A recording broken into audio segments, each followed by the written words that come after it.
Demokratisasi pendidikan dalam pembelajaran pendidikan agama Islam di sekolah umum dapat diterapkan melalui prinsip keterbukaan, kesetaraan, dan partisipasi aktif siswa.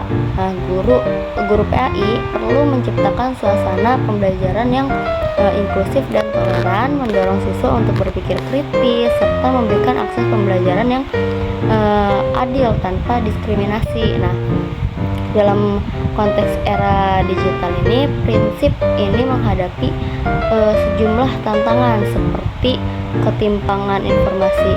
ketimpangan akses teknologi, penyebaran informasi keagamaan yang tidak terverifikasi, rendahnya minat belajar karena distraksi digital, serta maraknya paham keagamaan yang ekstrim. Nah, oleh karena itu, guru PAI harus memiliki literasi digital yang baik, mampu memfilter konten keagamaan, dan menggunakan metode pembelajaran yang inovatif agar nilai-nilai Islam yang moderat ini dapat tersampaikan dengan efektif. Nah,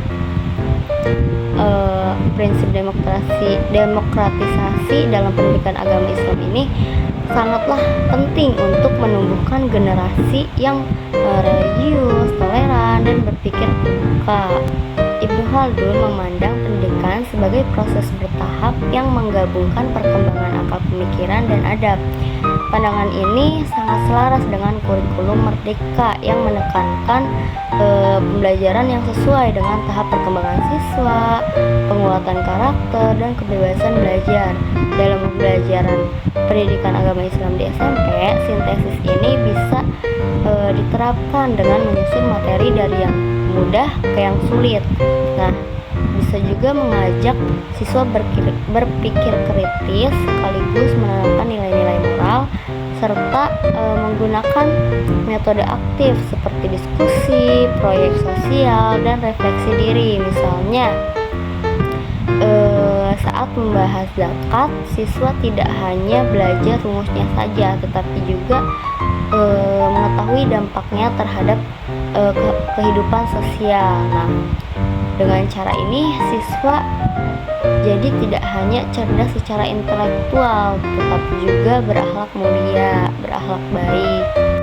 Kiai Haji Ahmad Dahlan menekankan pentingnya menggabungkan ilmu agama dan sains dalam pendidikan agar siswa tidak hanya pandai secara intelektual, tetapi juga memiliki akhlak mulia. Nah, pandangan ini sangat relevan dalam menghadapi tantangan dekadensi moral atau penurunan akhlak di kalangan pelajar saat ini. Nah, seperti perilaku bullying, konsumsi konten negatif di sosial media, dan kurangnya rasa bertanggung jawab. Nah, ilmu sains tanpa agama bisa menyebabkan siswa pintar secara teknologi tapi tidak memiliki batasan moral. Nah, sebaliknya, ilmu agama tanpa pemahaman sains bisa membuat siswa sulit beradaptasi dengan perkembangan zaman. Nah, oleh karena itu, pendekatan integratif seperti yang diajarkan Kiai Haji Ahmad Dahlan sangat membentuk pelajar yang berilmu dan berakhlak mulia. Nah, salah satu contoh desain pembelajaran PAI integratif adalah seperti tema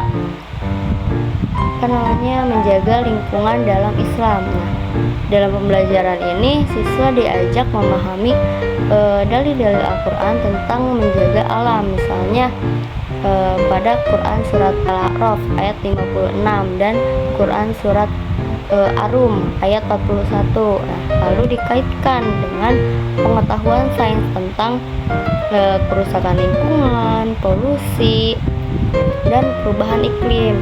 Nah, siswa bisa melakukan proyek mini seperti observasi lingkungan sekolah atau membuat kampanye kebersihan. Nah, dengan model ini siswa belajar tugas ilmiah tapi juga tanggung jawab dalam beragama. Kiai Haji Hasyim Asy'ari menekankan bahwa akhlak adalah inti dari pendidikan dan sikap tawadu kepada guru merupakan bagian penting penting dari proses belajar. Dalam konteks pembelajaran pendidikan agama Islam, pandangan ini sangat penting untuk mengembangkan karakter siswa agar memiliki karakter siswa yang baik dan memiliki sikap sopan santun dan menghargai orang lain, terutama kepada guru sebagai pendidik. Di era modern ini banyak siswa yang mulai kehilangan rasa hormat kepada guru karena pengaruh media sosial, gaya hidup bebas, dan kurangnya keteladanan yang nyata. Nah, oleh karena itu, nilai-nilai akhlak dan tawadu ini perlu diajarkan secara langsung melalui pembiasaan dan keteladanan guru di kelas, seperti memberi salam, menghormati saat guru bicara, dan menanamkan nilai-nilai Islam dalam tindakan sehari-hari. Nah, jika guru menunjukkan sikap yang baik, jujur, adil, maka siswa juga akan meneladaninya secara alami. Ahmad Hasan dari Persatuan Islam atau Persis menekankan bahwa pendidikan Islam harus kembali pada sumber utama, yaitu Al-Quran dan Hadis, atau dikenal dengan istilah purifikasi atau pemurnian ajaran Islam. Nah, dalam konteks kurikulum pendidikan agama Islam saat ini, pemikiran ini sejalan dengan upaya untuk menguatkan pemahaman dasar agama secara benar, namun perlu diseimbangkan dengan pendekatan yang kontekstual dan modern. Nah, jika dilihat dari tujuannya, pemikiran Ahmad Hasan lebih cenderung mendukung reformisme, bukan konservatisme. Nah, hal ini karena purifikasi yang ia maksud bukan sekadar mempertahankan tradisi lama, tapi mengajak umat untuk menghapus ajaran yang tidak sesuai dengan Al-Quran dan Hadis seperti tahayul atau bid'ah. Nah, dan menggantinya dengan pemahaman Islam yang rasional dan sesuai zaman. Nah, dalam kurikulum pendidikan agama Islam modern yang mengajarkan toleransi, moderasi, dan berpikir kritis, pendekatan ini dapat memperkuat pemahaman siswa agar tidak terjebak dalam pemikiran ekstrim atau sempit. Dalam filsafat pendidikan Islam, ontologi, epistemologi, dan aksiologi adalah 3 pilar utama yang saling terkait dan membentuk dasar berpikir dalam merancang pendidikan. Nah, ontologi membahas tentang hakikat keberadaan manusia dan tujuan hidupnya. Dalam Islam, manusia diciptakan sebagai khalifah di bumi untuk menyembah Allah. Epistemologi menjelaskan bagaimana manusia memperoleh ilmu, yaitu melalui wahyu seperti Al-Quran, hadis, akal, dan pengalaman. Nah, sementara itu aksiologi berbicara tentang nilai dan tujuan pendidikan, yaitu untuk membentuk manusia yang beriman, berilmu, dan berakhlak mulia. Nah, ketiga pilar ini saling terhubung. Jika ontologi menentukan siapa manusia dan untuk apa ia belajar, maka epistemologi menjawab bagaimana cara memperoleh ilmu, dan aksiologi memberi arah untuk apa ilmu itu digunakan. Nah, dalam menyusun visi dan misi program studi pendidikan agama Islam, ketiga pilar ini bisa menjadi dasar yang kuat. Misalnya, visi bisa dirumuskan sebagai menjadi program studi yang menghasilkan pendidikan Islam yang unggul, berlandaskan tauhid, ilmu, dan akhlak mulia. Nah, ini mencerminkan ontologi seperti hakikat manusia sebagai hamba Allah.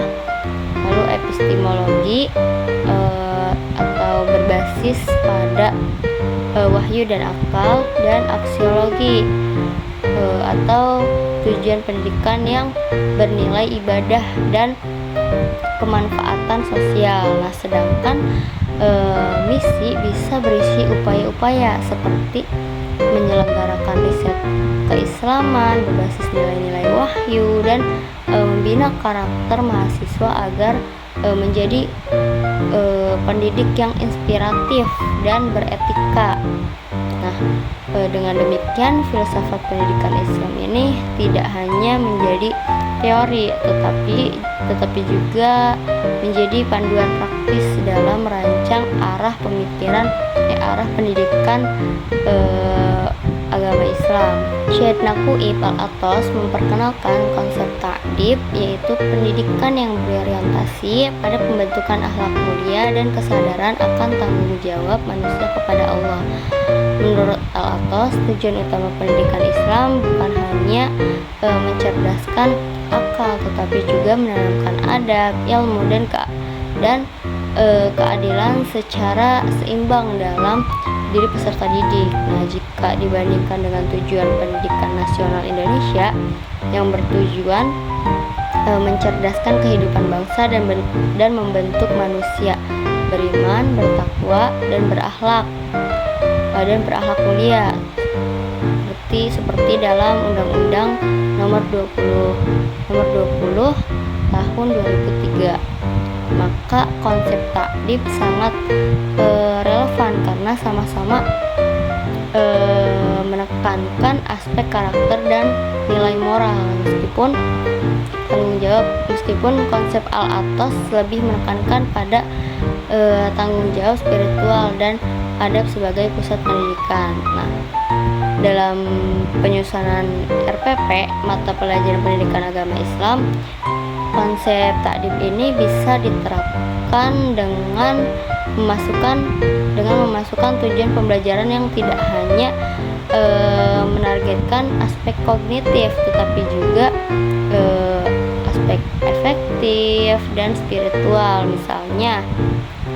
Misalnya saat membahas tentang tema jujur atau amanah, guru tidak hanya menyampaikan dalil Al-Quran dan hadis saja, tetapi juga memberikan ruang bagi siswa untuk merefleksikan sikap sehari-hari, berdiskusi, dan mencontohkan perilaku mulia. Nah, lalu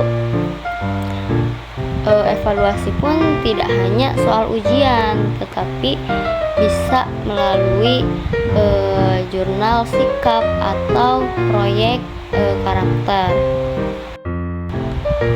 Ismail Raji Al-Faruqi mengusulkan konsep Islamisasi ilmu pengetahuan, yaitu mengintegrasikan nilai-nilai Islam ke dalam berbagai disiplin ilmu agar ilmu pengetahuan tidak terpisah dari ajaran Islam. Nah, berdasarkan pandangan ini, sebuah model pembelajaran interdisipliner antara pendidikan agama Islam dan ilmu sosial seperti sosiologi dapat diterapkan di sekolah dengan tema nilai-nilai Islam dalam kehidupan sosial.